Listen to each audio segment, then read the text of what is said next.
Flex your business with an American Express Business Gold Card. You'll earn 4 times membership rewards points on your top 2 eligible spending categories, like transit and electronics, each month, on up to $150K in combined purchases per year. Plus, you can now earn 3 times membership rewards points on flights and prepaid hotels booked on AmexTravel.com. Terms and points cap apply. Learn more at AmericanExpress.com/business-gold. Amex Business Gold, built for business by American Express. Your neighborhood just got cooler with Kroger Delivery's refrigerated trucks. Simply order groceries at the same great prices online as in-store, and we'll bring them to you fresh every time. And if that wasn't cool enough, you can now earn 4 times the fuel points after 4 with your digital coupon.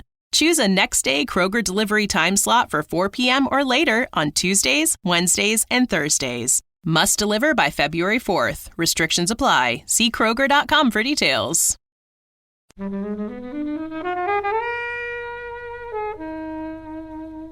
Another one of my favourite scenes is when Joseph Gordon-Levitt's character, where there's the car chases going on simultaneously to him in the corridor, that's amazing. and it's just like that is still amazing. Jesus, and the car flips off the freeway. And I just love how he just lines them all up as if he's like getting like files in order, you know, and then wrapping as if he's literally like, I need to move these things to the other office. It's so amazing. Yeah. This is episode 100 of Flixwatcher podcast. Woo! We made it! Hello, film fans. Welcome to the 100th episode of Flixwatcher podcast. Joining us today, as always, Kobe. Yay! 100! Guest Edith. Happy birthday to ya. And Cariad. Today it's your birthday. Come find us on Twitter. Tweet to us. Agree with us. Disagree. We're at FlixWatcherPod. The website flixwatcher.tv has full listings of each episode, and subscribe and review us on iTunes. So all films were available on Netflix at the time of recording, guys. Just as a bit of a warning, there is some bad language and there will be spoilers. You have been warned. Hello and welcome to this episode of Flixwatcher podcast. We have today in our studio Edith and Cariad. If you'd like to say hello to our listeners and tell them where we might be able to hear you, see you in the world of pods and otherwise. Thank you. Hello, my name's Edith Bowman. I do a podcast called Soundtracking with Edith Bowman. And I talk about film and music with all manner of people who are in that world, be it producers, directors, writers, composers, music supervisors. Did I say actors already? I think I did. So yeah, I'm a very nosy person, and it gives me the opportunity to pick their brains about music in film, both in terms of for them professionally, but also personally. And yeah, I love it. Yeah. Well, some amazing guests absolutely. you've had on as well. And it's great to hear the big names. Obviously, you had Bradley Cooper in talk about Star is Born, which is insane. Did you sit in front Brothers? Yeah. Oh my God. Yeah. I didn't know that. In my head, I was singing "Shallow" with him. Yeah. Wow. Don't do it. Yeah, but it's also really important for me to. It's lovely that we get these, you know, the big names, as you say, but it's really important for me for it to be about they've got something to say. Yeah. So we also have, lesser known people in it. So there's this wonderful lady called Sarah Bridge, who's a young music supervisor that we had on, and I really wanted to give her the opportunity to talk about the role of a music supervisor, which you never really get the chance to hear about. Or someone like Elizabeth Carlson, who has been a quite prolific producer for the past kind of 30 years. Most recently, Colette is one of the films she produced. Carol as well. I remember listening to the episode. I was on holiday, and I love listening. She's such an inspiration. Was it her that lived in New York for a bit, and then and she kind of started off just doing work experience and really kind of worked her way up and grafted. And her story's just really there's a film in her story in itself. You know what I mean? So yeah, it's about kind of people with good stories to tell, really. So one of the early episodes I heard of yours, which really connected me with the podcast, was Matt Ross. Talking about Captain Fantastic. Yeah. And we talked about American Psycho, and he's in that film. It was like, who is that guy?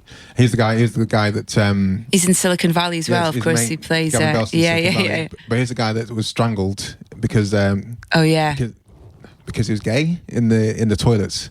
But I really, really love Captain Fantastic. I thought that film incredible film, amazing, and it's good to see a smaller film with a smaller director behind it, but talking so passionately about the film and also the music and everything that goes. Yeah, we recently had Simon Amstell as well, who's kind of taken that step into directing. Carnage Benjamin, which is very much kind of about him in his 20s sort of thing, and James Wrighton, who used to be in the Claxons, has done the music for it, and so we got the two of them together to talk about collaborating and the film, and that's kind of really nice, where you have a little British film, independent film that's on limited cinematic release that you can kind of talk about, and hopefully more people will kind of seek it out and go and see it. So I'm sure they do. Cariad, who are you? I don't know. I'm Cariad. I host the Griefcast podcast, which is where I interview comedians about their experiences of death and grief. It's cheerier than it sounds. And I also do Ostentatious, which is an improvised Jane Austen novel, which I just remembered I have to definitely mention because we're currently weekly at the Fortune Theatre. And I was like, God, I really need to. So just say that again. Weekly at the where? Weekly at the Fortune Theatre in London's glittering West End. And how can one get tickets? You can head to ostentatiousimpro.com. That's it, we're done with that. I also do a podcast about death. Sure. But most recently, a lot of people might know you mainly from being Alice Fluck or Alice Clunt on the first episode of This Time with Alan Partridge. Yeah. What was that like? It was amazing. It was very nice to be... It's just so, do you know what I mean? It's Alan Partridge. Once I was in the room, I was like, who cares next to Alan Partridge? I'm happy. I felt like a tourist. I was just like, oh, look, there he is. This is great. Because you were trending on Twitter the next day. Well, I wasn't. Well, Alice Fluck Clunt was. Was it? Yeah. Was she? Yeah. Oh, I'm not on Twitter enough. I should have. Was there any improv in that? No. Not really. No, not. I mean, he does, because he knows that character so well. But it was really interesting because Steve writes it with the Gibbons brothers, and I've never seen the detail on that script. Like literally they were coming over to discuss, do you think it's funny if he says and or of in that sentence? And then they would try it and come back and go, say and, Steve, and then walk away. It was such a tightly structured, well thought out thing, which is amazing to be sat in. You're like, God, this script is so funny, and the reason it's so funny is someone has put their lifeblood into it. He obviously, Steve does go off on his, he knows the character so well, but I didn't know. I said the genius words I was told to. And was like, it's Alan Partridge. Yeah, it was amazing. I was very lucky to be in the first episode. That helps. Yeah, it's great. Everyone watches that. It's like, let's carry on. Yeah. Edith, we're here talking about Inception, which is a film that you chose. Yeah. Can you tell us why you chose it and give, if you can do, well, you have to. Yeah, I will do. I've written it down. Timed, and there's a guillotine above you after 2 minutes. A 2-minute synopsis. I chose Inception because I love Christopher Nolan's films. And this one in particular, I think, is the one that I've watched the most, actually. Amazing cast and just the most bonkers story that, I still watch it again and find things in it that I missed the previous 15 times that I've watched the film. So it kind of almost like evolves, I think, as well, the more that you watch it as well, and you find new things in it. And I still really don't know what it's about, but here's my attempt at trying to describe what it's about.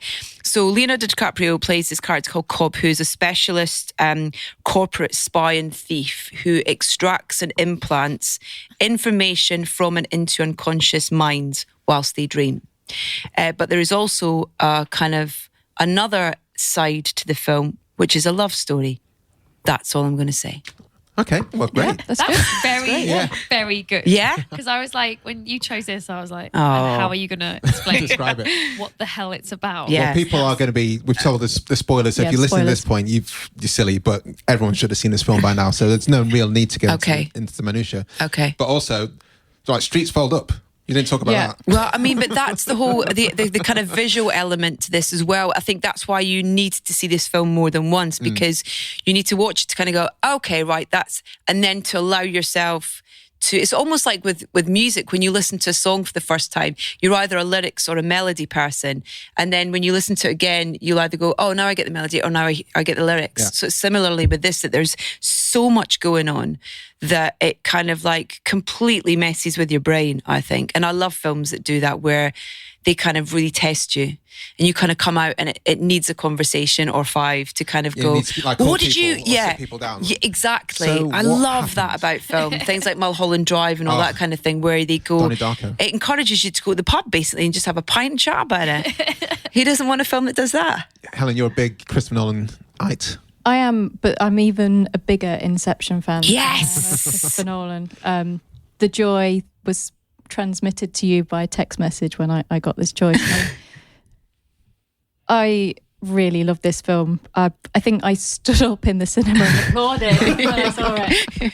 How many times have you seen it? I mean, maybe around 10, probably. Wow. Which I don't think it's like that much. I mean, well, Edith has trumped you by 5. I mean, this is so much. There's so many layers, and if you start digging into kind of the trivia around it, you just get lost in a maze of that. But I learnt science. I kind of sort of learnt things about science to try and decipher kind of what was going on, kind of diving into the whole kind of lucid dream thing and all that kind of stuff. And there's some great stuff out there on podcasts and stuff.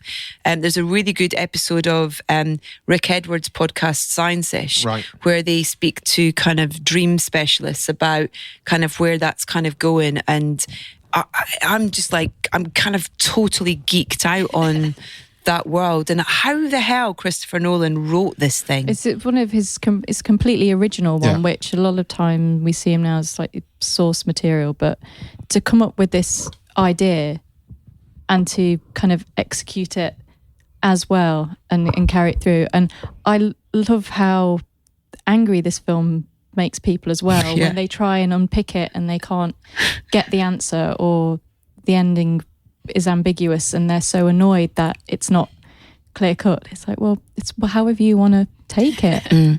That's the thing. Intelligent blockbusters don't really happen that much, do they? No. And 2010 was a good year though. what else was it? 2010. Shutter Island, Nice. The Town, Winter's Bone, That's an amazing film. Fighter, Black Swan, 127 Hours, King's Speech, Social Network. Yeah. Wow. That was a good year, Yeah. wasn't it? They Solid. That's just a wee crammed list all the there. good stuff in the first part, and then What happened in the last part? I don't know.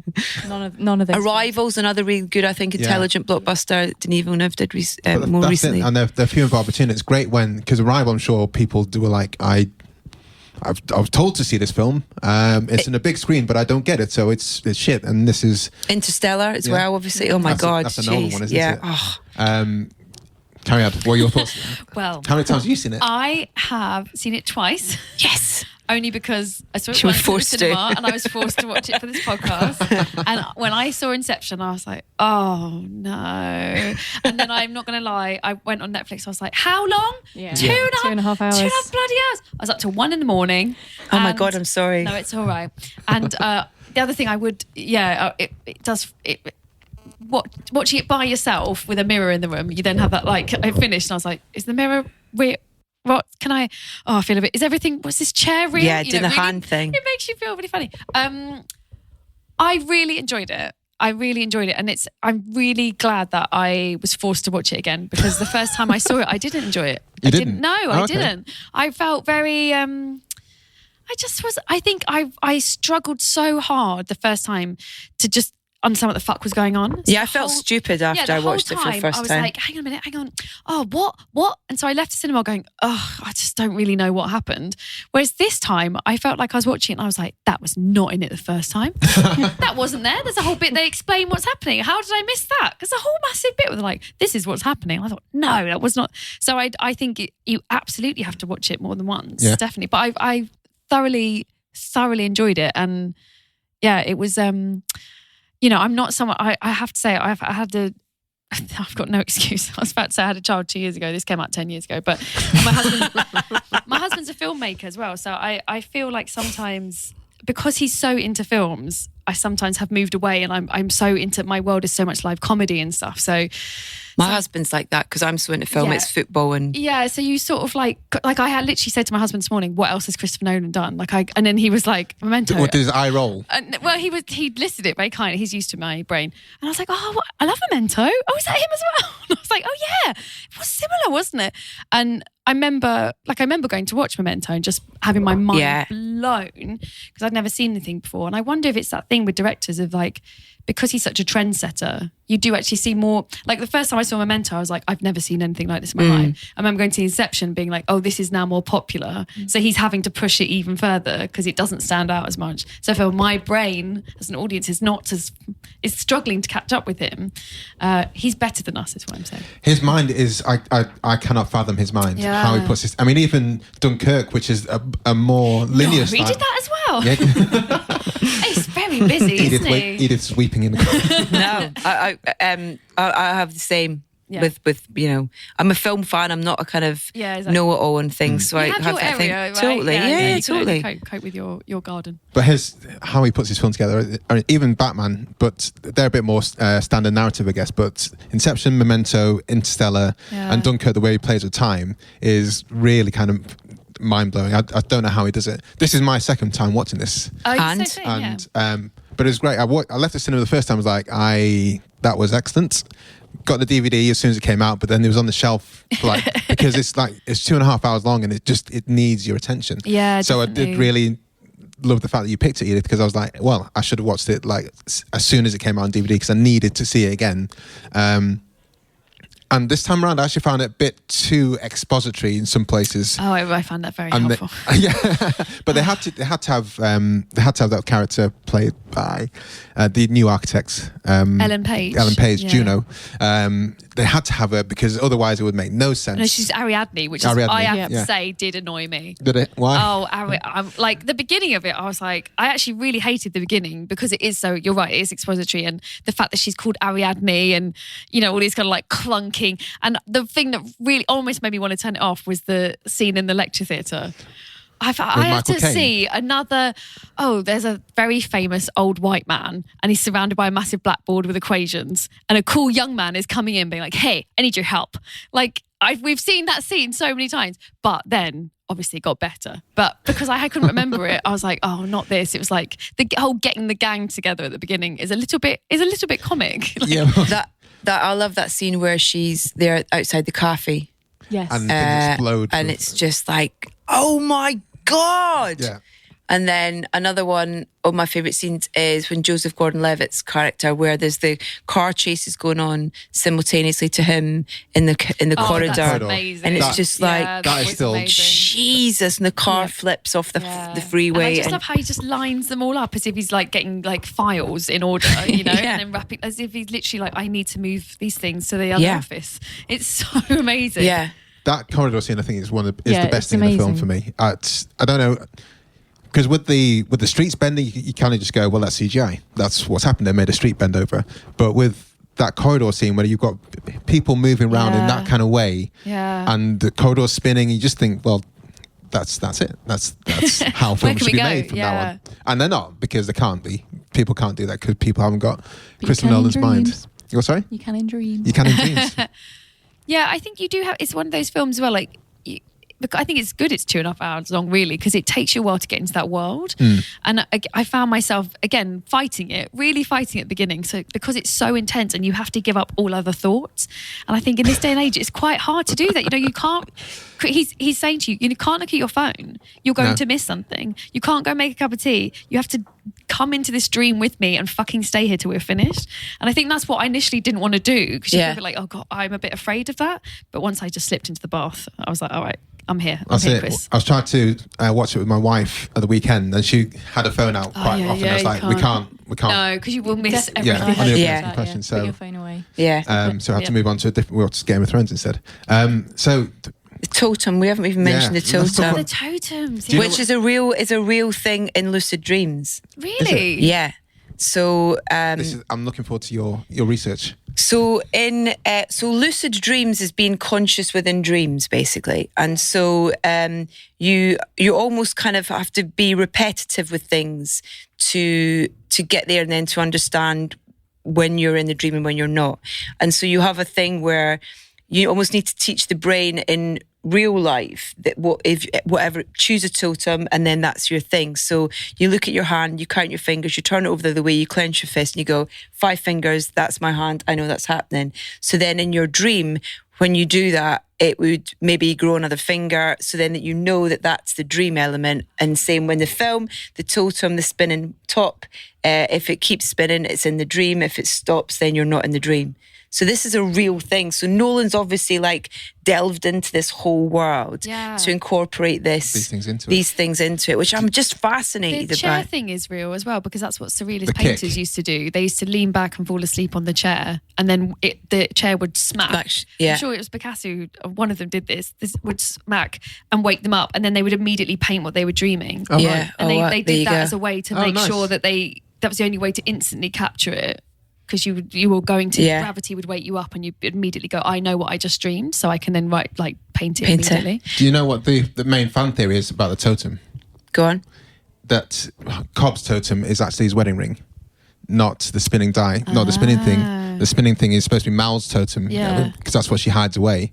And watching the film this time round, when he was in a dream, he had the wedding ring on. When he wasn't in the dream, the wedding ring wasn't on.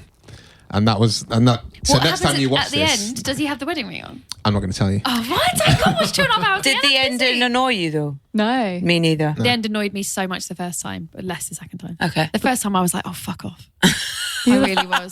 The other theory was that Michael Caine was told that whenever he's in a scene, it's reality, and if he's not, then it's dreams. Oh, really? But that's what Michael Caine what he says. That's how he took it, and apparently he was told. But again, it's completely how you want to see it. But that's the thing I love about it, and there's not many films do that, where most films kind of go, okay, so here's this, you know that's happened. Here's that. Whereas similarly, sorry to keep comparing it to music, but you listen to an album or a song, and the artist wants you to take away from it what your emotional connection is to that. And I love that that's what this film is as well, in terms of he didn't want to lay it all out on a plate for you, give you an ending, that it's about what you take away from it. I think that's the biggest risk with this film, is leaving it on a hanging ending, because for such a big film, like I say, with things like Donnie Darko and Mulholland Drive, they're happy for you to go, here's your million, make your film, and people who want to see it will see it. But this had so much money behind it that I can imagine the Warner Brothers were super shit scared that people weren't going to watch it What does it mean at the end, Chris? Exactly. Why is it going to fall? Can you just tell me? Is he dreaming? I love it. I think it's great. I'm glad to watch it again. Yeah, as I said, the first time I saw it in the cinema, when that at the end, I was so pissed off. I just thought, I just want to know. And then the second time, I was like, oh, I see. It's up to me. Okay, fine. But you decide. Yeah. Edith, we have to talk, because you're soundtracking the score. Hans Zimmer. The score's amazing. Yeah. I actually thought that was one of the best things about it. Really I was listening on extremely good headphones. Which you always should do. I know, but it got too intense. Okay. And I rested my ears for about half an hour, because I thought I actually can't hear those strings anymore. It's too much. Hans Zimmer. They've got an amazing relationship, the two of them, in terms of the number of films that they've worked. I mean, Interstellar for me is one of my favourite soundtracks ever. And it's a really nice story with that, in that Christopher Nolan wrote a kind of page synopsis of Interstellar without there being any sort of genre attached to it.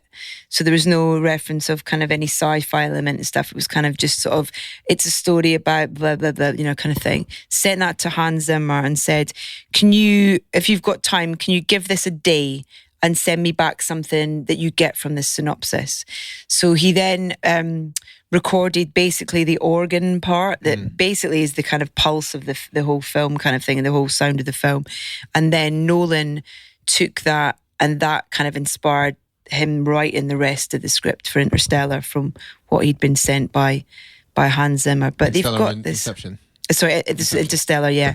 And so the relationship is just incredible, in terms of Hans is in quite a unique position. It's not a lot of composers get the opportunity to be right there at the start of the inception of the story to then create. Nice. So it's kind of, I mean, I think that it's a brilliant score. Someone told me that or I read somewhere that the sound is je ne regrette rien stretched out. Like sometimes when you're hearing that weird sound, it's just it's all je ne regrette rien stretched out into there are elements that, so that when that theme is relevant to that part of the story, it's kind of bastardized and sort of and kind of played with, and parts of it are stretched and reversed and things like that as well, which is a thing that Barry Jenkins did on Moonlight, a thing called Chopped and Screwed, which is this kind of hip hop technique where you take a song and you kind of like slow it up and slow it down and kind of just twist the sounds of it and stuff, which is a kind of technique that he used a lot in that, and kind of the recurrent themes coming through the different chapters of Sharon's life and stuff. But yeah, the Nuragrians is obviously part of the theme. Because it's weird, because when they do play it properly, it feels like you've already heard it. Exactly. That's which I found the second time. I was like, it's messing with your mind. Messing with your mind. 'Cause you're like, and when they say, I thought it was just the wind, when Tom Hardy, like, I thought it's been playing the whole time, you were like, I've been hearing that. How long has that been playing? I've been hearing that. Oh See, secretly, since the first time you watched it till watching it now, he's already had things planted in your head that have been secretly kind of, slowly wearing away. Yeah. Stop planting things and do my emails. If you're going to come into my brain, I've got stuff to do. Make my kids dinner. Yeah, exactly. You could actually be useful. Let's talk about the cast. Can we please talk about good. I've got a few Nolan regulars here, but let's Helen, go. I was watching this with my boyfriend, and he was like, "Oh, but this person's in it." I was like, "Yeah, I know," and this person's in it. Yeah, I know. He's like, and this person's like, "Yeah." I mean, everyone in this is, the A-list. Yeah. This is brilliant. I mean, I'm a big fan of Tom Hardy, Cillian Murphy, Joseph Gordon-Levitt, Marion Cotillard, and Marion Pete Cotillard. Postlethwaite. Yeah, the late great Pete final Postlethwaite. roles. Yeah. It is a perfect cast, I think. I thought Leonardo DiCaprio was actually incredible. Watch it again. I was talking about him this morning, and I was thinking because I'm not the same age as him, but I was a teenager when Romeo and Juliet came out. Yeah. So when people are your peer level, you sometimes don't take them seriously, because you're like, oh yeah, him. Like, my friends had them on his wall, like on their walls when they're a teenager. And I was watching it going, oh, I see. He's one of the greatest film stars of my generation. But you sometimes don't realise, because they're your generation. But he also gets totally taken for granted, I think, as well. Because in the same year, he had this and Shutter Island come out, which is an extraordinary film. Because I used to think, it used to be like all the girls fancied him at school. Yeah, it's just like... So for me, it's like, oh, fucking Leonardo DiCaprio. Yeah, he was like a throwaway romantic punchline. He was a poster boy. Yeah. But then, like, this Departed, Shutter Island was just like, oh shit, like you say, he can act. Yeah, and I think that's the thing. It must be like if you were in the 60s and you're like, oh, that's Steve McQueen's all right, isn't he? Like, you just you've always watched him in films. You know what I mean? I loved him in The Beach. Yeah, he was brilliant in The Beach. He was brilliant. He was brilliant in Romeo and Juliet. Yeah. What's eating Gilbert Grape, guys? It's my first time I saw him. But I have a theory about Leonardo DiCaprio. If you notice, all his features are very in the middle of his face. Mm-hmm. Also, his expression is always tense eyebrows. And when you watch him, you do it, and it's like he's trying to tell you something. And I start leaning forward, like, what is it, Leo? What is it like? I think he's talking to you. He's like it's like his features are trying to get off his face and tell you something. And it makes you pace. It makes you look at him really intensely. And I was watching, especially the scenes where it's like super close up on him. He's doing so little, and you are in so much pain with him. And the fact that this is actually, the other thing I discovered, it's about grief. Mm-hmm. I totally missed that the first time round. And I was like, this is entirely about his grief. This whole film is about grief and pain and not letting go. Mm-hmm. And Leo is doing all that whilst sort of playing like this kick-ass spy guy. But actually his face is leaping off his own face. I loved how Ellen Page, Ariadne, was the only person who really got him. And that was right from the start. That everything he built was all about Mal, and I found that a bit annoying. He couldn't be an architect. A pretty girl that had to point emotional things out to him. Oh, really? Yeah. Is that a trope that happens a lot? It's a little bit, isn't it? It's like, I'm the tortured man, and she's like, I'm here to help you find out who you are. It'd be nice if she had a bit more to do. Sorry, that's just how I felt about Ariadne. I think she was. I guess it was the audience surrogate bit, wasn't it? Yeah. Telling you how to build the maze, telling you how to do this. We needed someone like her. You guys can feel differently. It's okay. No. I just thought she was the weakest character. Sorry, Helen. No, it's fair. It's absolutely fair. But it's your interpretation of the film. Yeah. So it's just being the only girl, really, apart from Mal, which is sort of, I just wanted her to be a bit more kick-ass occasionally. She didn't get too much. She literally followed them around where they all shot things. I mean, Christopher Nolan doesn't shoot. He's not big on writing great parts for women generally. That's what I think is his weakest trait, apart from Catwoman, who was great. Marion Cotillard in Batman, I thought was a pretty good character, actually. But it's Prestige is a film we haven't mentioned, which is one of his best. My favorite. And I can't remember. Actually, Jessica Chastain in Interstellar is a pretty good character. Interesting, but not. It's funny, isn't it? He kind of has a go, and sometimes it falls a bit. Yeah, I definitely felt like he's more comfortable with male characters. Which is interesting because his wife is his producing partner. Yeah. Oh, interesting. And has done all his films with him, and she is absolutely kick-ass and amazing and a force to reckon with. Guys, should we head to the scores?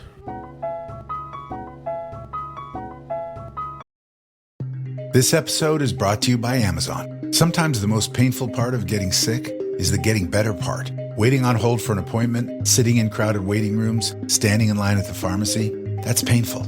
Amazon One Medical and Amazon Pharmacy remove those painful parts of getting better with things like 24/7 virtual visits and prescriptions delivered to your door. Thanks to Amazon Pharmacy and Amazon One Medical, healthcare just got less painful. Welcome to the spreadsheet of dreams. The scores Or fear. All of our scores are out of 5. You may have decimal places, and we will start with you, Edith, because you picked it with the recommendability, please. 5 for me. Sorry, straight in there. For all the reasons that I've just talked about. Cariad. You got to be in the right mood. Don't be in the house by yourself. Don't watch it on a phone. Don't watch it on a phone. Definitely don't watch it on a phone. Don't watch it on a phone. And also, I watched it last night. It was really stormy. So as well, I felt a bit like the wind was blowing. So just make was sure. Was the wind blowing? Yeah, it was a bit. Just waiting for the kick. I would say 4. I'll go 4.5 just to caveat that. Oh, wow. Yeah, I recommend it. It's a brilliant film. Helen. Wicked. If I could give this a 6, I would. I'm not allowed though, am I? No. It's 5. You just said it was 5.1? I'm going 4.8 for losers 0.2 for the people who will tell you stuff. No. Tell you how it works. No. In fact, maybe 4.7 because there will be. Oh no, shush! No, take that back. No, we have to take your first answer. It's for the people who won't get it. Still, they'll go to the cinema. Recommend it to them anyway and watch their minds go to mush. You know how I recommend. It's all about who.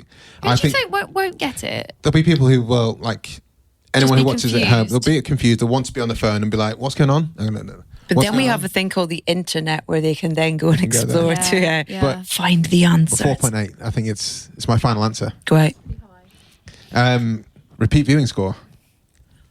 I think considering I've watched it about 15 times, probably 5. If I was to go home and put the telly on and not have anything specific to watch, and I was flicking through and it was on, I would be like so excited that I'd come across it. Yeah. You know, say it was just on sort of Sky Movies or Netflix or anything like they are going, and I saw it and I was like, yes.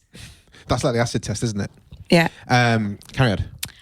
I definitely wouldn't. If it came on, I'd be like, oh, I've seen that one. But I'd happily watch it if someone was like, you have to watch this now. I'd be like, oh yeah, sure. I'd be like happy to. I'd probably say I'll go for 3.5. So I wouldn't. It's a solid score. Yeah, that, I wouldn't 3. be like. I wouldn't be angry if someone said watch it again. But I would equally. I wouldn't like. Well, it's nice to hear you say from when you watched it the first time to then going when you watched the second, going actually. Yeah. Oh, I enjoyed it so much more the second time. So I would say if you've only watched it once, legally you should watch it again because you'll be doing what I was doing, going around going, oh, that one was a bit shit, and you shouldn't be saying that before you cast your aspersions. Yeah, you need to. I'd say you were not allowed an opinion on this film unless you've seen it twice because you didn't understand it. Helen, I would definitely agree with that the minimum amount you have to watch this film is you have to watch it twice. Otherwise, you just won't appreciate what it's about, I think. Just missing out on life, really. Yeah. I was so excited to hear that you'd chosen this. I was like, yes, it means I can watch it for a reason and not sit there for 2.5 hours watching a film I'd seen so many times before and still really enjoy it. So a 5. If I went home now and someone said, oh, do you want to watch Inception? I'd be like, yeah. I'm going to go for 4 here. For a few things. One, it's like you guys have said, you have to watch it again. It's simple maths. You have to watch it again, otherwise life will have no meaning. But the problem is the reason I've only watched it 2 times is because even despite having the DVD and the Blu-ray, I just thought I can't deal with this right now, or I don't have 2.5 hours to put it in there. So it doesn't make it like a drop of the hat. Let's watch it again. But it's something you need to watch again. And I don't watch it that often. So I'm going to go for a 4 because I think that's like solid. Good. Small screen score. I feel it might drop some points here. Edith. See, not on a phone and not on an iPad. Yeah. On a good telly, yeah. So is that still classed as a well, we say small screen is like home Yeah. Netflix arena. So big screen is cinema. Small screen is like I mean, ideally the cinema. I mean, I think I saw it 3 times at the cinema. Oh, Wow. I think the only film I've such seen a loser. as much as that is Dirty Dancing. Well, the other one that I've seen that cinema. many times is other 2 are Teen Titans Go to the Movies Which is and great. Coyote Ugly. Wow. So there's a real mix there. Who's the ugly fan? Oh my God, Can't Stop the Moonlight. Come on. Moonlight, no. Come on, shall we open a bar? Yes, we I want to get on definitely this should table open a bar. now. I'm like, I love Coyote Ugly. Love that It's film. a great film. Yeah. I mean, I would still say that if this is the only way you're going to see this film, you need to see it. Yeah. So 4. Sure. Carry I'm on. looking at Helen here for For guidance. For help support. me, Obi-Wan. You're my only help. I watched it on my laptop, which isn't a very big laptop, and I also saw it in the cinema. I think obviously it's definitely meant for the cinema, and you will definitely, that's where its home should be. But I still thoroughly enjoyed it, and also again, like 2.5 hours, I thought, I'm going to do the washing up as I watch this, and found myself sat at the kitchen table with washing up gloves on, having done no washing up. So I was like, shit, now what's going to happen? Right, I've got to rewind because I don't understand what Ariadne just said. So I think although that's the nice thing actually about the small screen you thing, is can being able to go back. Actually, yes, that's so true, because I did at the beginning. I went back to some of those little really, It's the drool at Leo. Exposure bits. a bit drooling. So yeah, I'd say I'm going to go 4 because I think that although you should watch it on a big screen, like that's what its birthright is, it does not suffer from a laptop viewing. Helen. I'm also going to go for 4. I mean, if you can ever see it on a big screen, do it. You definitely need to have that experience. But then every other time I've watched it since has been on a TV. And I also think that if you are watching it on a laptop, if you're listening on headphones, then that will enhance it, because that's what I was doing. It's the whole package. Yeah. It's, it's the sight, the sound, and the experience. It's just really about setting aside your 2 hours and 28 minutes to give yourself completely. I should caveat that the last 8 minutes is just the list of special effects people in there. So it's like 2 hours and 20. Yeah, that's true, actually. go. Yeah, the credits probably are I was like, oh, when you check the time, it's like, 15 minutes left. Yeah. Oh, right, okay. Oh, it's over now. Yeah. Sorry, special effects guys, but didn't have the time to watch. I'm going to go for 2.5 here. I was just watching it thinking, I want to watch this on IMAX right now. And it did envelop me, but I still... She's not back by that. No. I'm saying She's that. doing the chair thing. Yeah, She's she's lucid dreaming. Check your totems, everybody. But then How if many you, fingers do you have? But then if you then, it's because the only time you've seen it before was on the screen, so your memory is wanting to have that again. But if you watch it a few more times, you'll just you'd up your score. I think I'm gonna stick with the 2.5 because it's great. And I was surprised. I thought it was going to be a lower small screen score. Yeah. I thought it was going to be less impactful. And that's, again, another reason why I hadn't watched it. I just thought, well, it's not going to be like the cinema again. I was surprised at how much caught up I was in it. But I did definitely think, I really want to watch this at the Prince Charles or bigger than the Prince Charles. Yeah. So 2.5. Harsh. It's a testament to... It's like this and Gravity. I don't think I'll ever watch Gravity on at home. Engagement score? 5. Straight up 5. Straight up the gate. But because every time's a different engagement, really, or there's a different sort of thing that you see unfold, and like I said, it kind of almost like I feel like it almost evolves. Yeah. Is that the more you watch it as well? So yeah, I think it's a like and kind of I was joking about that thing about him implanting things in your brain, but I do think there's a truth doesn't it? in that Something's stuff going in it sits because it connects to that whole, idea of your brain and the conscious unconscious thing as well. So yeah. He's still engaged with me now. Cariad. Yeah, do you know what? I would go for 5 because I don't really love blockbusters. I prefer much smaller stuff and small stories. I'm not into effects at all.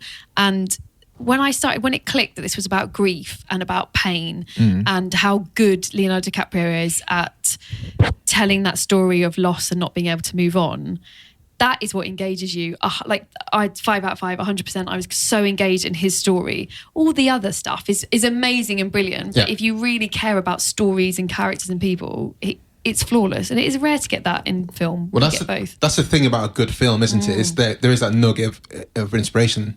Like with Jaws, it's not about the shark; it's about protecting your family, your people. It's like a monster in the house story. Yeah. So it's not about the special effects. That's why it doesn't matter that the shark didn't work properly. And I think when you take the story, it is like a little independent film, really, in terms of it has that complete kind of authority to it, I think, of being an independent film. Which is why I was so surprised, because I really thought, from my memory of it, I was like, oh, I can, this is a film I'll be able to go in and out of the room and I don't need to focus too much. And I was like, God, no, he's telling me something about this person, and that bit they keep going back to when he's like, oh, that I didn't look at their face, I didn't look at their faces. And I just think you really feel for that character. And how weird to feel for someone whose job it is to extract ideas from people's minds and be like, I get you, Cobb.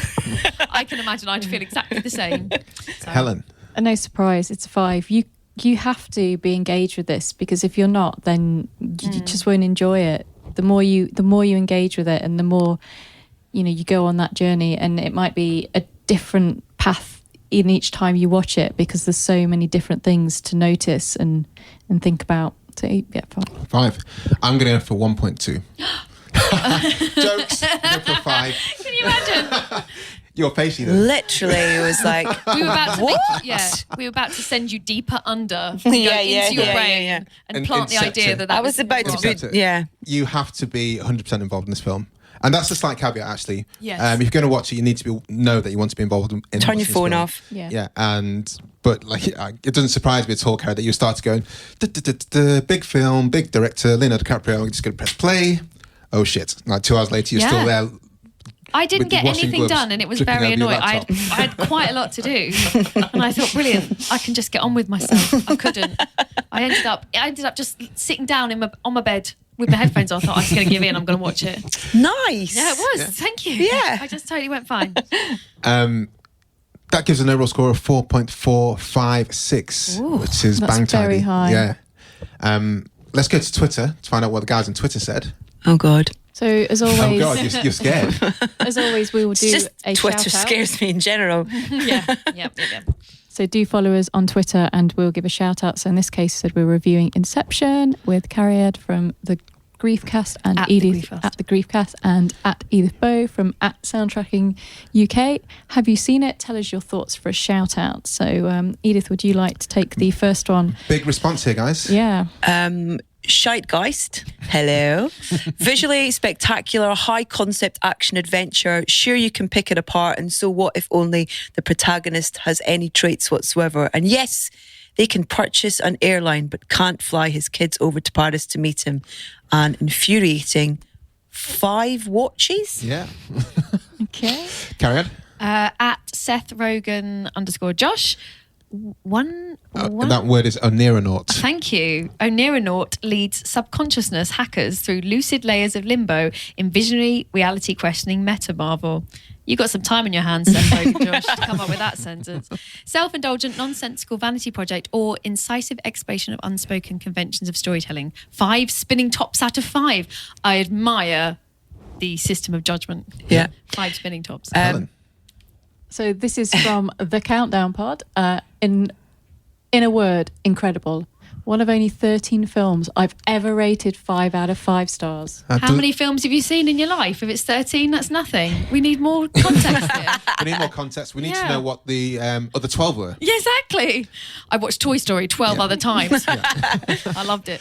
Edith, do you want to say the next one? I want you to watch this. We compared this one to Paprika, a great Japanese animated film on dreams. I'm going to check that out. I actually saw that one first, and I'd probably give Inception 4 stars after looking at them both side by side. There's just so much more you can do with animation when it comes to the surrealness of dreams. I think that's unfair with the amount of special effects and stuff. Yeah. I think it was... He does quite a lot. So what's it called? Paprika. I'm writing that down so I can watch that. At Amar Sale? Sorry. Sal, I think. At Amar Sal. 5 stars, the most rewatchable Nolan flick and personal favourite that is spatially and narratively engaging and delivers in all aspects of production, music and performance with a timeless finale. See what I did there? Winky face. Hans Zimmer's score rocks. #MoviePodSquad. #Pod and Family. I agree. I very much agree, Emma. And Helen, you want to take the last one? The last one is from That Cousin Show. 5 out of 5. Best film of the decade. Ooh. Truly an original piece of work and a masterpiece. Yeah, that's apart from one who relates it to a animation. I guess I said you can do a lot with special effects now, but watching Into Spider-Verse is a film I saw 3 times in the cinema. Yeah, so and that's good. a film you just couldn't do some of the scenes with, even with the amount of special effects you have, but still 5 out of 5 from everyone apart from I want you to watch this. The special effects in this as well are so thoughtful. Yeah. You know what I mean? It's not just like just for the sake of it. Yeah. Everything is so intelligent and done so simply that your brain accepts it. Yeah. Your brain never goes, oh, well, that would never happen. You're Well, and even when, that makes sense. Even when Ariadne's doing the street bending stuff, he's like, dude, what are you doing? Stop doing that. It makes no sense. But your brain connects it.